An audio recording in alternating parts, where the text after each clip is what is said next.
नमस्कार, त्वरिता किचनमध्ये तुमचे पुन्हा एकदा स्वागत. आज आपण दडपे पोहे पाहतोय.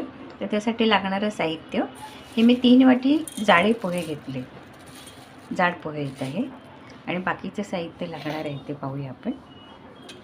कढीपत्ता, हिरवी मिरची, मीठ, मोहरी फोडणीसाठी.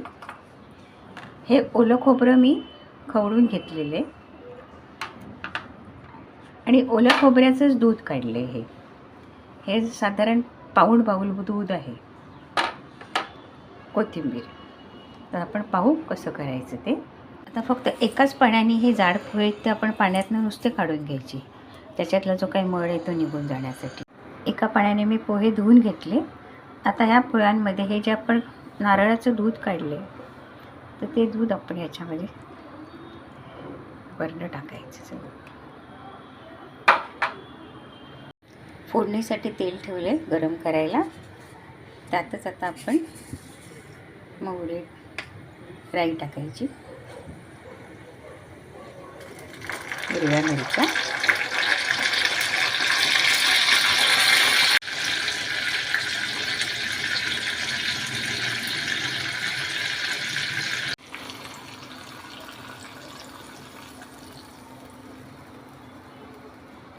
फोडणी सगळी पोह्यावर टाकून द्यायची ती पूर्ण.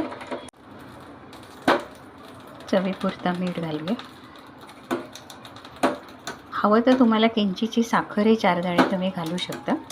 हे सगळं व्यवस्थित आपण कालवून घ्यायचं, कालवर करून.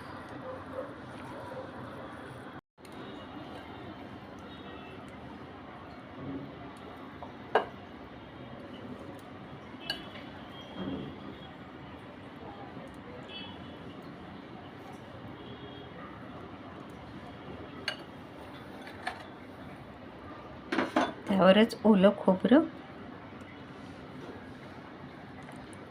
आणि कोथिंबीर. एकदम साध्यासुध्या पद्धतीने आपले दडपे पोहे तयार आहेत. व्हिडिओ आवडला असेल तर लाईक करा, सबस्क्राईब करा. नमस्कार.